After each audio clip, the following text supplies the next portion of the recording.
Olá, que a paz do Senhor esteja com todos vocês hoje e sempre. No vídeo de hoje nós iremos dar início ao relato do fim do reino de Judá como um reino independente.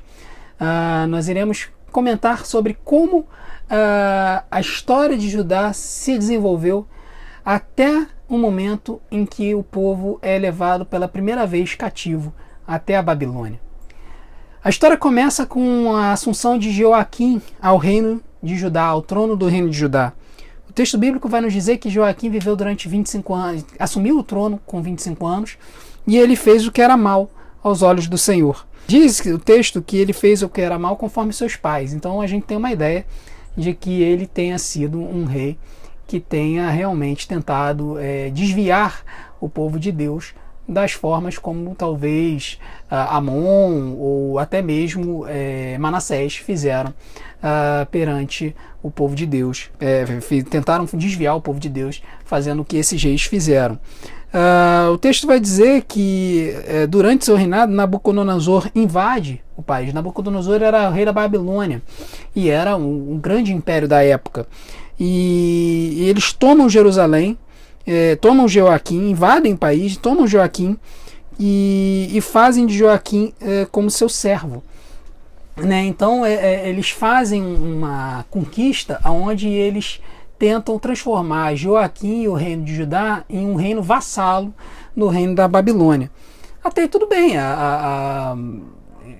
o reino de Judá ele já havia sido parte de outros governos, né? Não na época do reino de Judá, mas na época da nação de Israel, das tribos de Israel, na época na época dos juízes, né? Então, o que o rei Joaquim poderia ter feito? Ele poderia ter clamado ao Senhor para enviar um libertador, só que ele não faz isso. O que o texto vai dizer é que ele se rebela, e após 3 anos ele se rebela, e isso vai causar a invasão da terra por tropas babilônicas, aramaicas, moabitas e amonitas. Então vários povos, vários exércitos invadem o reino de Judá, e isso se deve a uma ordem direta de Deus para executar a sentença que havia sido dada lá atrás por conta dos pecados de Manassés. Então, o que vai acontecer aqui é uma consequência do que aconteceu lá atrás. Mesmo com Manassés tendo se convertido aos caminhos do Senhor, ele ainda assim sofre as consequências das suas decisões. Deus havia informado a sua sentença e a sua sentença seria cumprida. Então, o que vai acontecer é que essas investidas vão assolar o povo de Judá. Surpreendentemente, o rei Joaquim não se arrepende dos seus maus caminhos, tá? Mesmo com todo o histórico que ele tem nas suas mãos, do que Deus fez pelo seu povo, ele não se arrepende dos seus maus caminhos, mas Deus permite que ele morra por causas naturais. Então Joaquim morre e ele dá lugar ao seu filho Joaquim.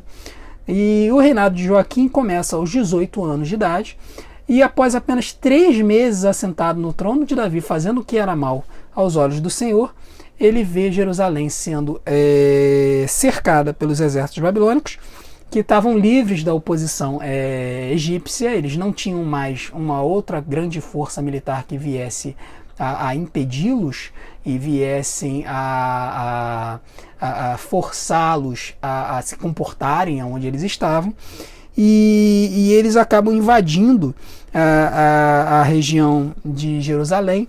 Eles levam Joaquim cativo para a Babilônia junto com a família real e 10 mil moradores de Jerusalém. Provavelmente a elite do povo de Judá, as pessoas mais ricas, as pessoas com maior conhecimento que viviam em Jerusalém, essas pessoas são levadas para a Babilônia, e na cidade e na região ficam apenas as pessoas mais pobres, tá? As pessoas que não tinham muitas condições financeiras, os iletrados e tudo mais. Essas pessoas é permitido que essas pessoas permaneçam em Judá, e ali essas pessoas cuidam da cidade, mas sem grandes orientações. Joaquim ele é levado para a Babilônia, fica preso por 37 anos, até que um novo rei caldeu o liberta dos grilhões e o faz sentar-se à sua mesa, é o que o texto bíblico vai dizer. Então Joaquim, no final, ele tem uma vida tranquila. Enquanto isso acontece, Nabucodonosor ele invade o templo, toma todos os tesouros, destrói todos os utensílios de ouro que Salomão havia feito, saqueia o palácio real e na saída da cidade santa coloca um novo governante em Jerusalém, nomeando o tio de Joaquim, Matanias, como novo rei de Judá, trocando seu nome para Zedequias. O que fica para nós desse triste relato é como que os nossos pecados têm consequências. Mesmo a gente se entregando os nossos caminhos nas mãos do Senhor, a verdade é que os nossos atos têm consequências e elas vêm depois. Por isso que a gente fala que as pessoas devem evitar o pecado, porque as consequências podem ser graves, podem ser das mais variadas possíveis. Se você, por exemplo, for uma pessoa que não tem o menor pudor em se embebedar hoje, você se convertendo, você pode se ver livre do vício do pecado, da bebida, mas as consequências para o seu corpo vão permanecer e você pode ter um problema de fígado no futuro, né? Se você largar o cigarro, você pode ter um problema no pulmão. Se você decidir ter relações sexuais antes do casamento, você pode engravidar a sua namorada, o seu e assim você se ver com uma situação de você ter que criar uma família, gerar uma família, sendo muito novo, não tendo condições para isso. Então a verdade é que quando a gente vive